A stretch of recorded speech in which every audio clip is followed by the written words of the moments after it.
할렐루야. 우리 함께 기도하고 재직훈련 두 번째 시간 우리 함께 공부하도록 하겠습니다. 기도하겠습니다. 사랑의 하나님, 감사합니다. 하나님, 저희들을 주님께서 창세전에 택하여 주시고 우리를 불러주시고 하나님 우리에게 소명을 주신 그 은혜에 또 하나님 사명도 주심을 감사합니다. 하나님께서 부르신 이 거룩한 자리, 하나님 우리가 직분을 감당하기 위하여서 하나님의 사랑과 은혜가 필요합니다. 지혜가 필요합니다. 주님이 훈련을 통하여서 우리가 다듬어지게 하시고 변화되게 하여 주시고 주님의 그 사랑을 갖게 하여 주시옵소서. 하나님의 꿈을 꾸는 시간 되어지기 원하고 예수 그리스도의 그 인품이 인성이 하나님 우리의 성품이 되어지게 하여 주시옵시며 성령의 충만함 그 능력을 우리 안에 허락하여 주시옵소서. 감사하며 예수님의 이름으로 기도합니다. 아멘. 재직훈련 첫 시간은 어떠셨습니까? 여러분, 이 복음이 여러분들에게 다시 기쁜 소식이 되기를 원합니다. 나를 위해 이 땅에 오신 예수님, 나를 살려주신 예수님, 내게 생명을 주신 예수님, 그리고 나와 함께 하시는 임마누엘의 주님, 여러분 예수님의 사랑과 은혜가 회복되기를 간절히 원합니다. 더 나아가 복음을 전하는 무기가 되었으면 좋겠어요. 우리 첫 번째 시간에 같이 이야기 나누었던 내용들이 여러분들의 무기가 되었으면 좋겠어요. 전도하고 싶은 사람, 함께 천국에 가기 원하는 사람, 예배하기 원하는 사람에게요. 여러분들 하나님께서 만나게 해주신 모든 사람들에게 복음을 전하는 귀한 도구 그리고 무기가 되기를 원합니다. 오늘 두 번째 시간은요. 중심 세우기에 대한 훈련을 우리 함께 하려고 합니다. 예수님을 영접했는데도 흔들리는 경우들이 있어요. 사망에서 생명으로 옮겨졌고 새로운 생명을 얻었는데 살아가는 인생은 전과 다를 바가 없는 경우들이 좀 있지요. 인생의 변화가 없고 거듭나야 하고 변화되어야 하는데 우리의 삶이 그러지 못할 때가 있어요. 여러분, 그것은 우리의 중심이 중요한 것입니다. 중심을 잘 잡아야 하는 거예요. 중심이 있으면 쓰러지지 않잖아요. 오뚜기 아시죠? 오뚜기 아무리 눕히려고 해도 쳐도 눕힐 수가 없어요. 그 안에 중심, 쇠것을 구가 있기 때문에 다시 일어서는 거잖아요. 우리도 중심을 바로 세워야 합니다. 그래야 거듭날 수 있고 변화될 수가 있는 거예요. 그래서 오늘 훈련을 통해서 저도 우리 여러분들도 함께 중심을 바로 세워갔으면 좋겠어요. 우리 안에 중심을 바로 세워가는 은혜로운 시간 되기 원해요. 우리 함께 말씀을 같이 먼저 읽도록 하겠습니다. 마가복음 8장 22절에서 25절 말씀입니다. 제가 자막으로 띄워드릴게요. 우리 같이 읽도록 하겠습니다. 말씀 읽는 거 너무 중요합니다. 같이 읽겠습니다.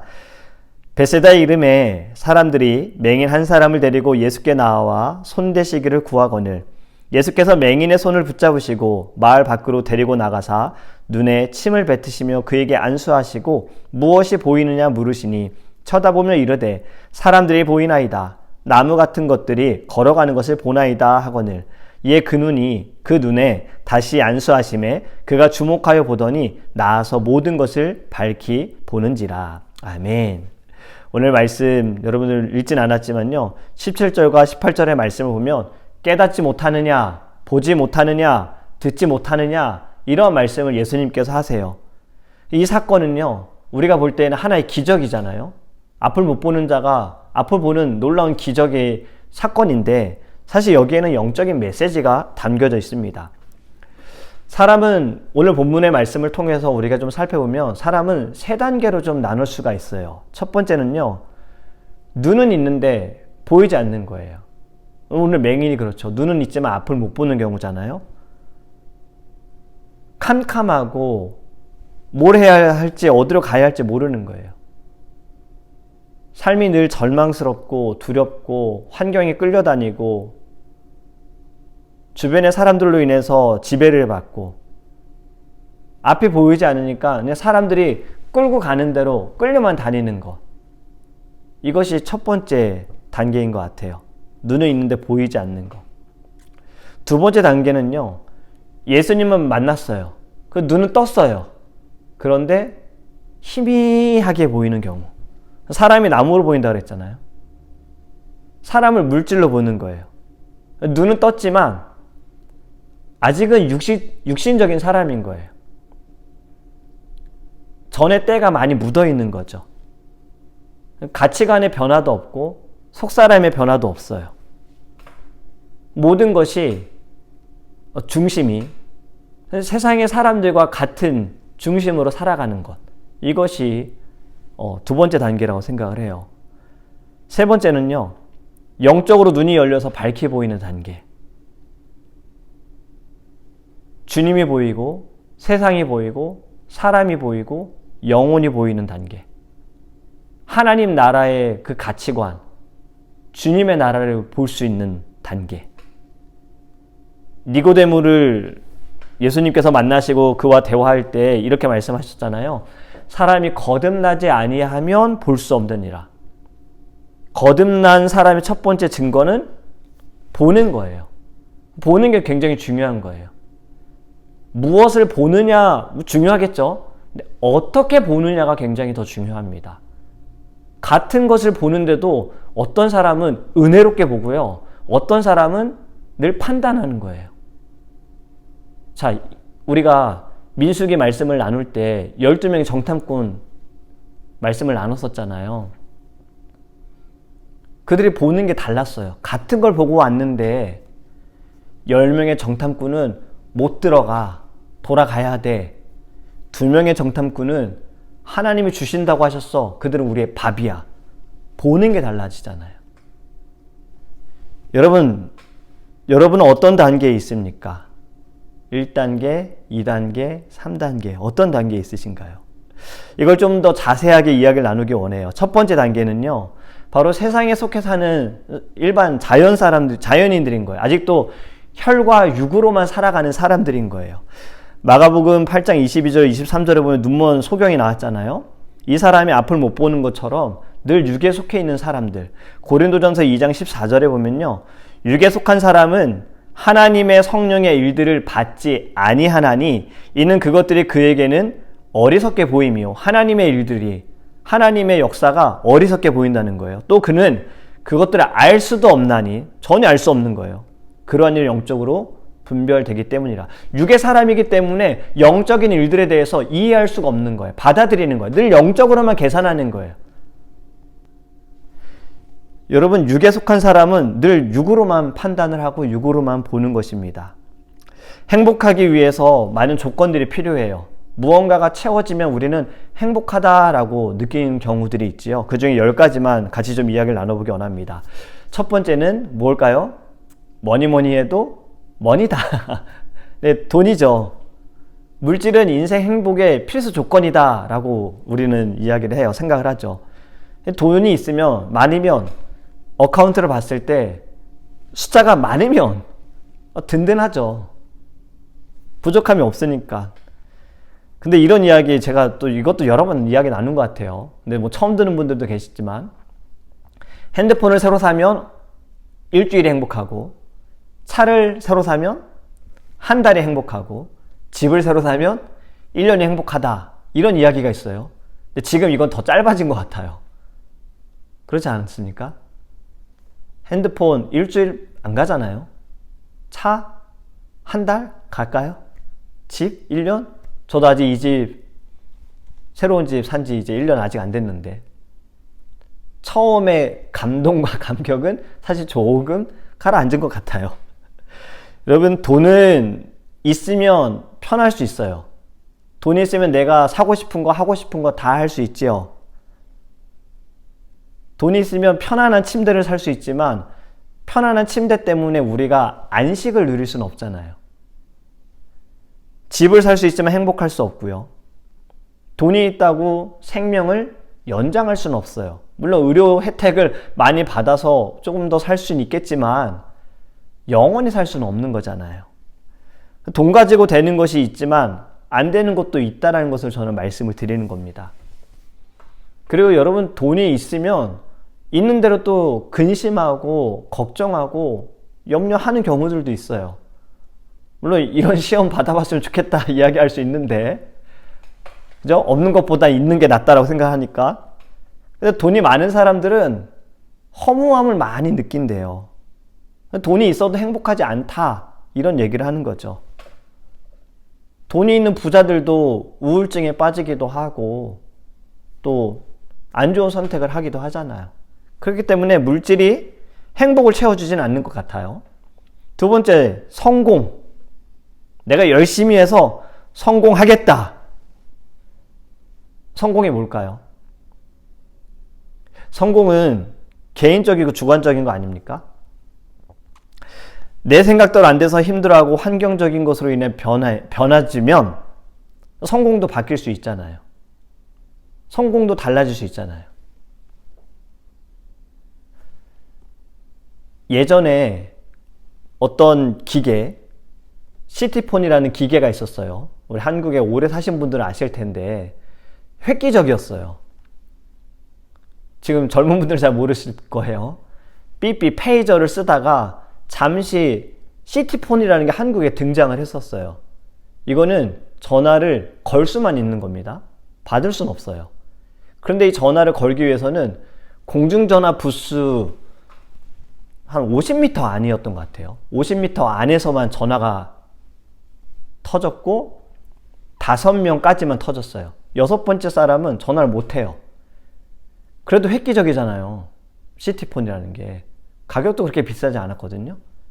근데 오래 못 갔어요. 왜냐면 PCS라는 퍼스널 핸드폰이 바로 나왔거든요. 저도 시티폰을 썼어요. 근데 PCS 핸드폰 나왔는데 시티폰 필요 없잖아요. 왜냐면 PCS는 전화도 받을 수 있으니까. 근데 이 당시에 이 시티폰을 만드신 분, 이걸 판매하신 분들, 획기적이다. 성공이라고 생각할 수도 있잖아요. 그런데 달라졌어요. 여러분, 이 성공이라는 것은 굉장히 개인적이고 주관적이면서도 늘 달라질 수 있다는 거예요. 그리고 만족이 없습니다. 성공하면 또 다른 성공을 원하죠. 그리고 성공하면 언제 깨질지 모르는 두려움이 있어요. 챔피언들은 늘 이 두려움 속에 살아간대요. 나의 성공이 무너지는 그 순간 때문에. 그래서 성공도 행복을 채워줄 수는 없는 것 같고. 세 번째, 사랑. 네, 사랑 다 좋지요. 사랑을 위해 최선을 다합니다. 마음에 드는 사람이 있으면 어떻게든 그를 만나려고 애쓰고 노력하고 찾아가고 결국엔 그렇게 가정을 이루셨잖아요. 사랑의 결실. 하지만 사랑은 깨진 유리잔과 같다라는 이야기가 있어요. 사랑이 우리에게 행복을 주기도 하지만 때로는 반대로는 사랑 때문에 아프기도 하고 사랑 때문에 힘들어하기도 하잖아요. 사랑해서 결혼했는데 왜 오래 갑니까? 자기야가 나중에는 야이 웬수야로 바뀌는 경우들도 있어요. 물론 제 주변엔 그런 분들이 안 계신데 예전에 이런 우습게 얘기 있었죠.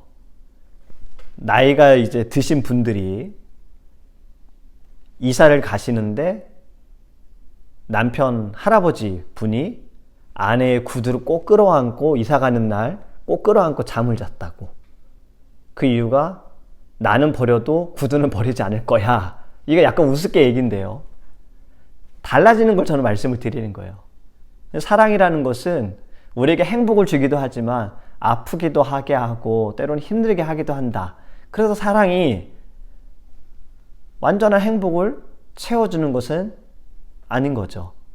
네 번째, 요즘 젊은 사람들이 많이 좋아하는 거예요. 인기. 다른 사람들에게 인정받는 것. 이것을 위해서 굉장히 노력하지 않습니까? 우리도 인기 원하죠. 요즘 소셜미디어, SNS, 별스타그램. 요즘은 이제 얼굴 책은 안 쓰더라고요. 별스타그램, 이런 SNS를 사람들이 많이 쓰는데 결국에는 내가 무거운 걸 올리고 계속 뭘 확인합니까? 라이크. 이거 확인하죠. 네, 저도 확인해요. 저도 새벽 예배, 저도 영상 올리고 확인합니다. 조회수가 얼마인지, 구독자가 늘었는지, 라이크가 몇 명인지.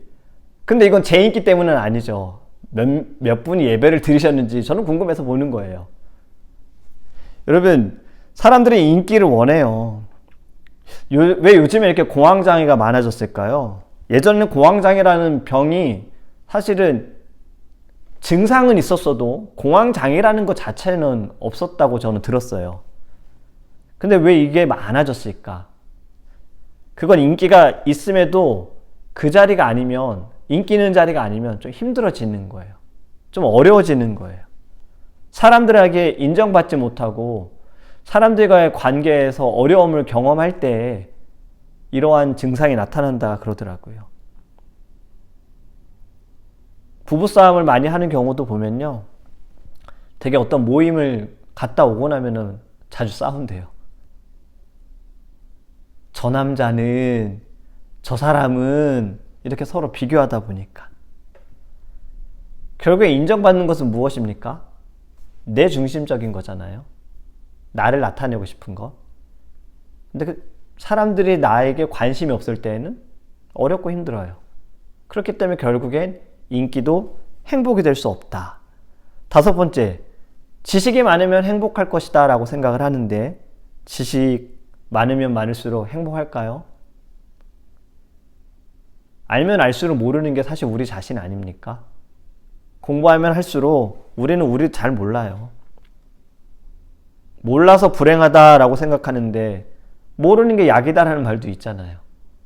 그렇기 때문에 많이 알면 알수록 살아가는데 편안할 수는 있지만 그것이 우리에게 모든 행복을 충족시켜주지는 않는다라고 생각해요. 그리고 바로 행복 자체. 어떻게 생각하십니까? 행복이라는 거. 아, 나는 행복해. 근데 우리의 감정은 늘 달라지잖아요. 밥을 먹기 전과 밥을 먹고 나서의 우리의 감정은 달라요. 먹기 전엔 배고파서 힘들어요. 먹고 나면 행복한데 또 많이 먹었다고 화가 나요. 아침에 일어났을 때는 아유 너무 힘들어요. 저녁에는 그래도 좀 괜찮네. 오히려 반대로 아침에는 와 너무 상쾌하다. 그런데 또 저녁에는 아우 왜 이렇게 답답해, 우울해. 나폴레옹은요 죽기 전에 이런 이야기를 했어요. 인생을 돌아보니 행복한 날이 6일밖에 안 된다라고 이야기했어요. 황제예요. 불가능한 것이 없다 이런 이야기를 한 사람인데 자기가 행복한 날은 6일밖에 안 된다. 행복이라는 건 결국엔 자기 중심적인 거죠. 그리고 조건적인 행복에 살아가기 때문에 행복 자체는 마치 럭비공 같은 거예요. 어디로 튈지 몰라요. 7번째, 건강. 건강하면 너무 좋죠. 감사하죠. 그런데 여러분, 세월이 지나갈수록 먹는 영양제의 양이 점점 많아지지 않습니까? 어릴 땐 영양제 잘 안 먹잖아요. 근데 조금씩 이제 나이가 들면 들수록 영양제도 먹어야 되고 또 우리의 건강에 도움이 되는 약들도 먹어야 되잖아요. 대화도 많이 달라지더라고요. 청년 때에는 결혼에 대한 이야기, 연애에 대한 이야기 하는데 결혼하고 나서부터는 건강에 대한 이야기 이렇게 이야기하다가 아이를 낳고 나면 이제 아이에 대한 이야기 점점 좀 주제가 바뀌는데 건강이라는 주제는 결혼을 하고 나서부터는 건강에 대한 이야기는 계속 나오는 것 같아요. 우리 얼마 전에 코로나 바이러스로 많이 힘들었죠. 다들 고생하셨어요. 그런데 이 코로나 바이러스 이전에도 바이러스는 있었습니다. 그것이 전 세계에 퍼지지 않은 것뿐이지 사스도 있었고 메르스도 있었어요. 그렇기 때문에 이 건강이라는 거 내가 지키려고 해도 바이러스로 인해서 못 지키는 경우들이 있고 제가 얼마 전에 참 이런 일도 있더라고요. 어떤 분이 호주에 사시는 여자분인 것 같은데 콘서트장에 가셨어요. 거기에서 나오는 연기 있잖아요. 가짜 그 스모그 분위기를 만드는 그 스모그를 흡입하셨는데 균에 감염이 되셔가지고 양팔과 양다리를 절단하시고 나서 생명을 유지하셨다라는 소식을 들었어요. 참 건강이라는 거 내가 지키려고 노력해도 지켜지지 않는 거잖아요. 또 나이가 들면 들수록 약해지는 것이 건강이기 때문에 참 건강이란 건강하면 너무 좋지만 또 이것이 우리의 행복을 다 만족시켜주진 않는 것 같고 또 8번째 친구 있으면 너무 좋죠. 내 속마음을 다 터놓고 의지할 수 있고 믿고 갈 수 있는 친구가 있으면 너무 좋아요. 근데 우리 사람들은요 늘 나 중심으로 살아가다 보니까요 너무 좋은 친구고 마음이 통하는 친구도 때로는 어떤 갈등 의식도 있고 비교 의식도 있고 때로는 가까운 사람에게 받는 상처도 있고 배신도 있잖아요. 여러분, 가장 친한 친구에게 받는 가장 아픈 상처, 여러분도 경험해 보시지 않았습니까? 잘 살다 망한 사람 80% 이상이요, 이 가까운 친구들에게 받는 배신 때문이라고 그러더라고요. 사기를 당해서. 그래서 친구도 우리의 모든 것을 채워줄 수는 없다. 9번째, 종교. 여러분, 종교로 인해서 마음의 평안을 얻을 수 있다. 이건 첫 번째 우리 교육 때, 훈련 때 나온 이야기랑 같은 거잖아요. 유한한 인간이 무한한 하나님을 찾아갈 수 없기 때문에 종교를 만들었는데, 이 종교로도 해결할 수 없다라는 거 이야기했어요. 10번째, 내 자신. 교만한 자아상, 상처받은 자아상, 우울한 자아상, 우리는 다 부족하고 연약해요. 내 속에는 늘 시한폭탄 같은 것이 있어요. 언제 터질지 모르는 거예요. 여러분, 우리는 이렇게 다 연약해요. 약한 거예요. 그러니까 행복을 채우기 위해서 많은 것을 해봐도 우리의 삶은 불안한 경우들이 있어요. 엉망진창이고 뒤죽박죽이고 상처가 많고 눈물과 후회가 있고. 왜 이렇게 사는가? 내 중심으로 살아가기 때문에. 여러분, 지금 이 첫 번째 내용은 예수님을 모르는 경우, 예수님을 믿지 않고 예수님을 영접하지 않은 경우를 지금 말씀을 드리는 거예요. 제가 자꾸 우리라는 단어를 써서 조금 혼동이 되실 수 있는데, 이것을 다시 여러분 기억하시기 바라요. 지금 예수님을 믿지 않을 때, 예수님을 영접하지 않은 상황, 눈은 있는데 보지 못하는 육신적인 사람, 지금 세상에 저희도 그렇게 살았었다라는 걸 말씀을 드리는 거예요. 그래서 여러분, 이 눈먼 소경은요, 구원자 예수님이 내 마음, 내 인생 여기에 계시지 않고 바깥에 계시는 거예요. 들어오기 위해서 기다리고 계시는 그런 상황인 거예요. 여러분, 우리 직분을 받으신 분들은 여기에는 해당이 되지 않으시죠. 예수님을 믿으셨고 예수님을 모셨고, 그렇기 때문에 눈먼 소경에는 해당이 되지 않으십니다. 이 부분은 세상에 속한 사람들을 말씀을 드리는 거예요. 거듭나지 않고 혈과 육으로 살아가는 사람들. 그런데 이제 두 번째부터 이야기가 좀 더 저희들에게는 중요한 것 같습니다. 두 번째는요, 예수님을 영접했지만 아직 눈을 뜨지 못한 사람들, 희미하게 보는 사람들, 육신에 속해 있는 사람들, 이걸 조금 더 정리해서 말씀을 드리면 어린아이와 같은 신앙을 가지고 있는 사람들. 고린도전서 3장 1절에 보면요, 형제들아, 내가 신령한 자들을 대함과 같이 너희에게 말할 수 없어서 육신에 속한 자 곧 그리스도 안에서 어린아이들을 대함과 같이 하노라. 아멘. 여기 말씀하잖아요. 육신에 속한 자 곧 그리스도 안에서 어린아이들. 아직 어린아이와 같은 신앙을 이야기하는 거예요. 하나님의 자녀로 태어난 사람이고 영생을 얻은 사람이에요. 하지만 아직 풍성한 삶, 능력의 삶, 은혜의 삶을 살지는 못해요. 왜냐하면 영적으로 미성숙하기 때문에. 자기 중심으로 살아가는 것에는 변화가 없는 거예요. 아직도 앞에 말씀드린 육적인 사람들이 충족하자 하는, 이것이 있으면 행복하다라고 생각하는 이러한 것들에 목을 메고 있는 거죠. 물질, 성공, 사랑, 인기, 지식, 행복, 그리고 건강, 친구, 자아상, 이러한 것들에 목을 메고 있는 것. 그렇기 때문에 이 땅에서 천국의 삶을 누리지 못하는 겁니다. 우리 안에 예수님을 모셨지만 이 안의 중심은 아직도 나인 거예요. 주님은 내 안에는 계시지만 이 변두리에 그냥 계시는 거죠. 그냥 내 중심. 이렇게 살아가는 것. 여러분, 말씀에 따라서 이 사람은 영생을 얻었어요. 그렇기 때문에 심판에 이르진 않습니다. 이런 사람들은 종종 가끔 하나님의 사랑과 그 천국의 기쁨은 경험을 해요. 말씀을 들으면서 너무 좋다, 은혜 받았다, 기도하면서 뜨겁다, 종종 이런 경험들을 합니다. 하지만 삶에는 평안이 없어요. 일은 조금씩 달라졌지만 균형이 없고 시련과 연단이 많은 거예요. 변화와 성숙이 보이지 않아요. 그 이유가 왜?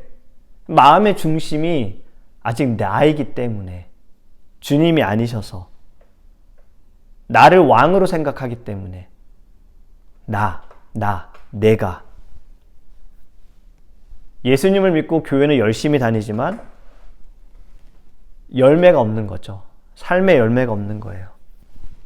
믿고 사는 게 오히려 힘들고 어려울 때가 있어요. 그리고 필요할 때만 예수님께 도움을 요청하는 경우들이 있습니다. 그래서 가끔 주님을 만나는 거예요. 요즘 간헐적 식단 이야기 들어보셨죠? 뭐 한 끼 먹고 뭐 쭉 굶었다. 이거를 간헐적 신앙이라고도 좀 이렇게 다르게 이야기를 할 수가 있어요. 얼마 동안의 시간에 간격을 두고 되풀이하며 일어나는. 이렇게 해서는 여러분 변화될 수 없습니다. 성숙하지 못한 어린아이처럼 신앙생활을 하면 삶이 풍요로울 수가 없는 거예요. 감사가 없는 거예요.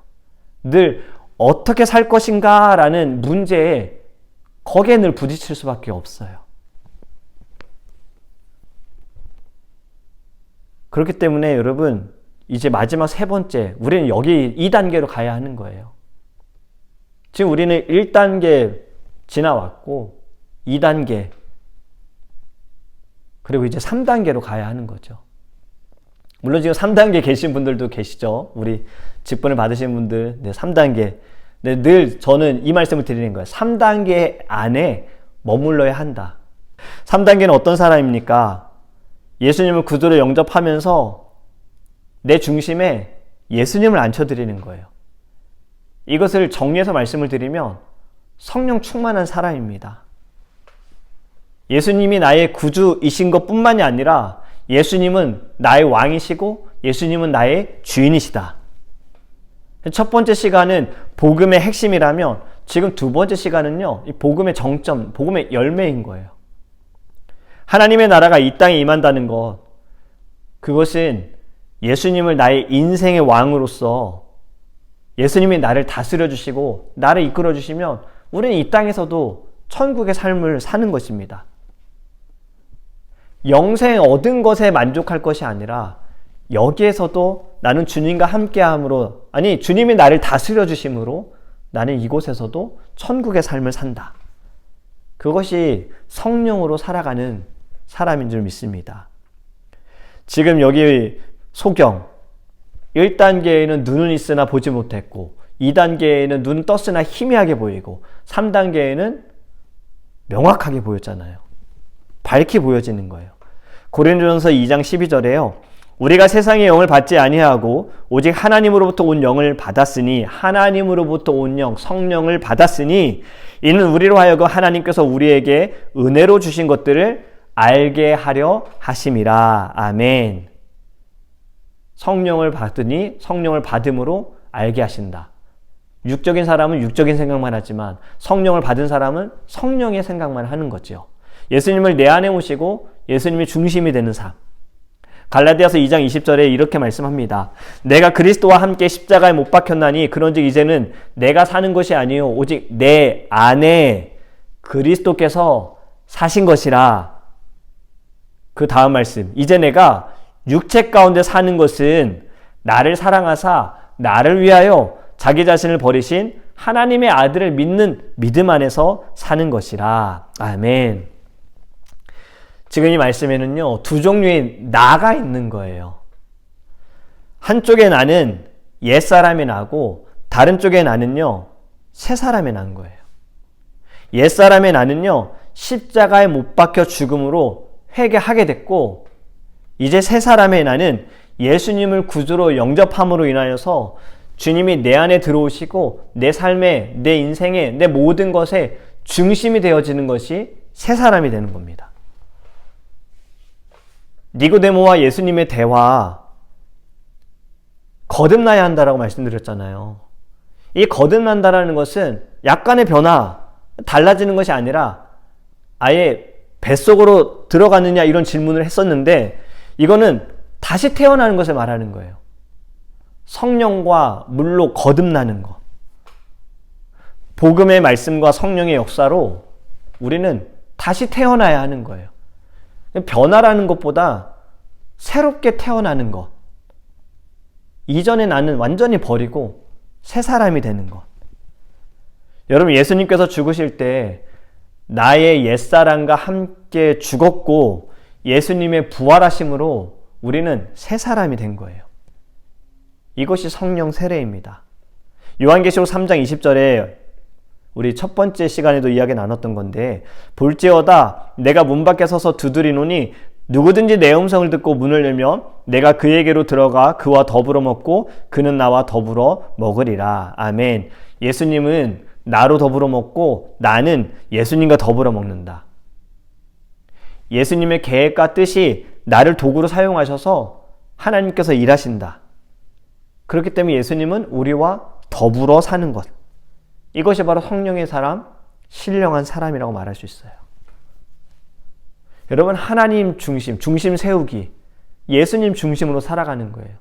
예수님 중심으로 살아가는 것 곧 성령 충만한 사람인 거죠. 성령 충만한 사람은요, 삶의 변화가 있습니다. 그것을 좀 6가지로 특징이 있는데요. 첫 번째는 균형 잡힌 삶을 살아가요. 요한 3서 1장 2절에 사랑하는 자여 네 영혼이 잘됨과 같이 네가 범사에 잘되고 강건하기를 내가 간구하노라. 아멘. 믿음으로 구원받고 예수님이 나의 구주이시고 나의 왕이라고 고백하며 나의 주인이라고 고백하며 이 모든 것이 믿음으로 순종하는 거예요. 하나님의 뜻이 이루어짐이 형통해지는 거죠. 그것이 강건한 삶이라는 거예요. 그래서 삶이 균형 잡혔어요. 흔들리지 않아요. 넘어지지 않고 쓰러지지 않는 거예요.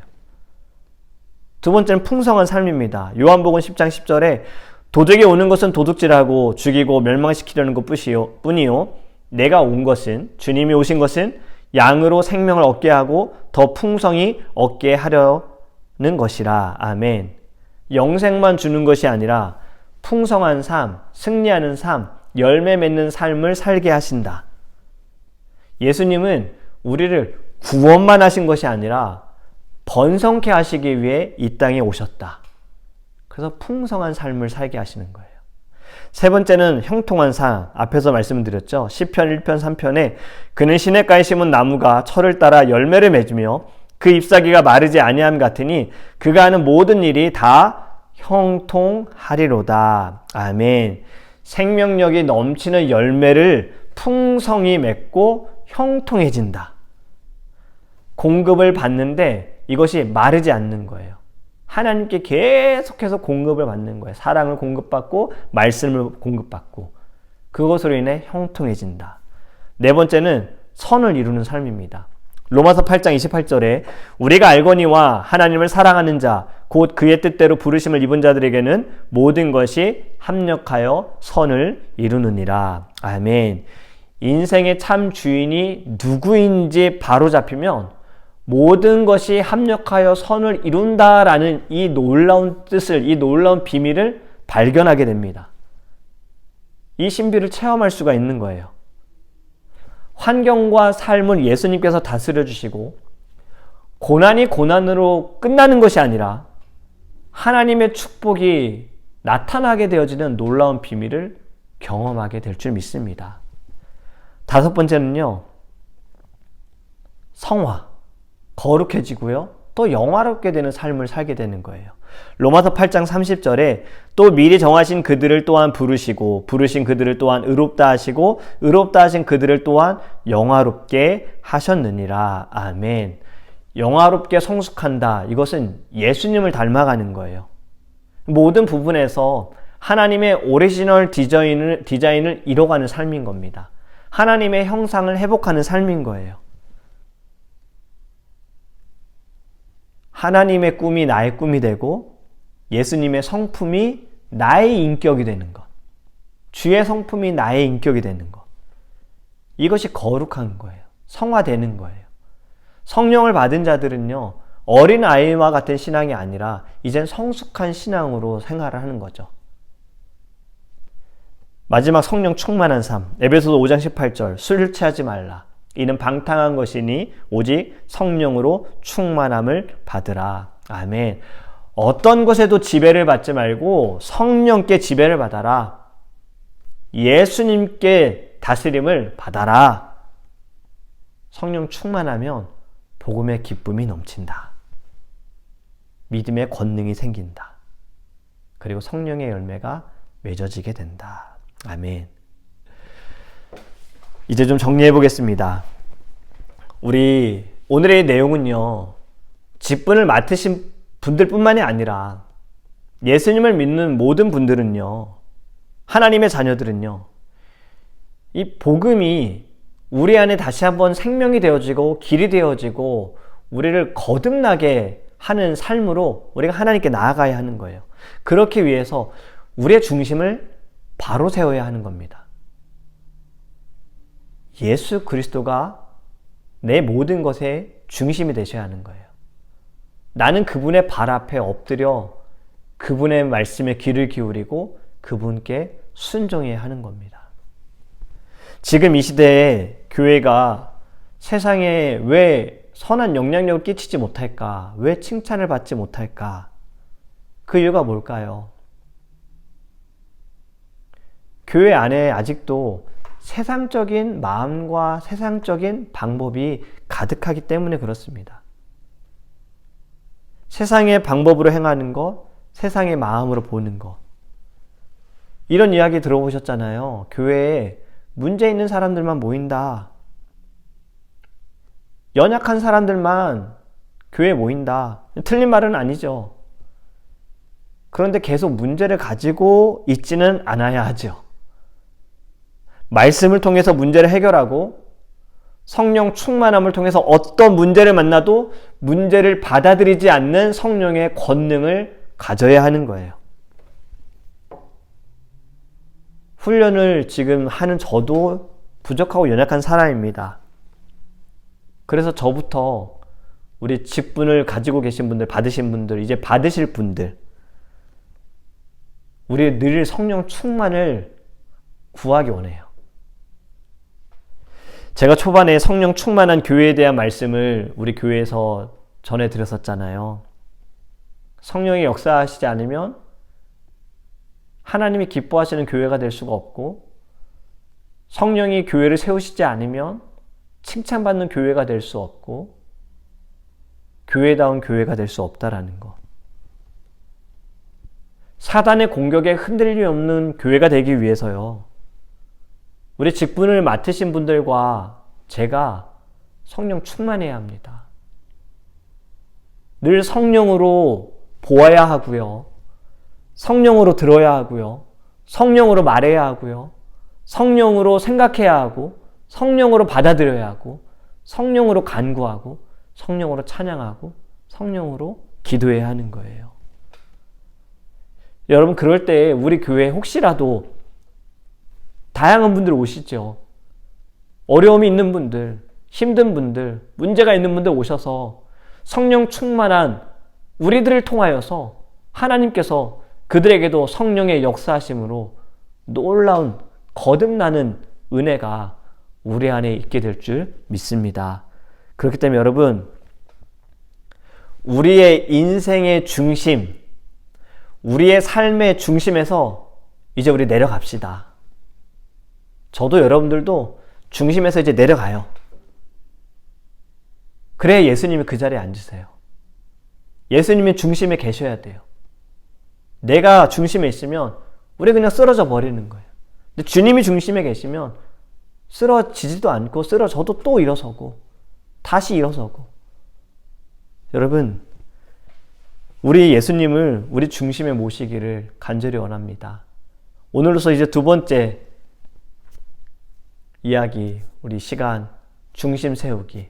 바로 중심 세우기. 우리가 하나님의 부르심을 받고 하나님의 사명을 받은 자로서요, 우리 중심을 바로 세워야 해요. 이 중심이 흔들리지 않도록 늘 기도하기 원하고요. 여러분, 성령 충만함, 그 무엇보다 늘 성령 충만함을 구하는 저와 여러분들, 우리 직분 맡으신 분들, 또 이제 직분으로 수고하시고 섬기실 분들, 우리 모두에게 가득하기를 예수님의 이름으로 축복합니다. 아멘. 기도하겠습니다. 사랑의 하나님, 오늘 훈련을 통하여서 나의 중심을 좀 돌아보기 원합니다. 내 안의 중심, 내 삶의 중심, 내 인생의 중심은 내가 혹시 그 자리에 앉아 있는 건 아닌지, 주님이 그 자리에 앉아 계신지, 우리 깊이 묵상하는 시간을 가질 수 있도록 하나님께서 함께하여 주시고, 우리가 더 이상 어린아이와 같은 신앙으로 하나님 앞에 서 있는 것이 아니라 성숙한 신앙을 가지고 나아가고 자란 믿음으로 하나님께서 우리를 사용하시기에 합당한 마음으로 되어지기 위하여 하나님 늘 성령 충만함을 간구하게 하여 주시옵소서. 특별히 하나님께서 주신 이 귀한 직분들, 우리 장로님, 권사님, 집사님, 하나님의 부르심에 순종하여 사명을 가지고 나아가는 우리 귀한 주님의 직분자들, 하나님께서 축복하여 주시옵소서. 흔들리지 않는 믿음을 주시옵시고 이 사명을 다하기 위하여 영혼의 육신의 강건함을 주시고 무엇보다 성령 충만함을 허락하여 주시옵소서. 그리하여서 우리 직분을 받으신 분들은 하나님 성령으로 보고 성령으로 듣고 성령으로 말하고 성령으로 생각하고 성령으로 받아들이고 성령으로 기도하는 우리 귀한 직분자들 되게 하셔서 하나님께서 세우시는 귀한 드림교회가 하나님 초대교회처럼 칭찬받는 교회가 되게 하시고 성령의 뜨거움이 있는 교회가 되게 하시고 어렵고 힘들고 아파하는 이들이 우리 교회에 문을 열고 들어오는 그 순간부터 성령의 만져주심이 있도록 하나님 저와 우리 사랑하는 모든 직분자들 하나님 축복하여 주시고 이끌어 주시옵소서. 감사하며 예수님의 이름으로 축복하며 기도합니다. 아멘. 오늘도 함께 해주셔서 감사합니다. 오늘 숙제 지금 유튜브로 이제 밑에 글로 올려드리기도 하고요. 프린트해서 교회에 두기도 하고 또 개인적으로 카톡으로도 보내드리도록 할게요. 여러분들 이 훈련이 여러분들에게도 또 전하는 저에게도 좀 변화가 있고 거듭나고 또 성숙해지고 예수님을 닮아가는 시간이 되기를 여러분들 계속해서 함께 기도해 주시기를 부탁을 드립니다. 오늘도 함께 해주셔서 감사합니다. 샬롬.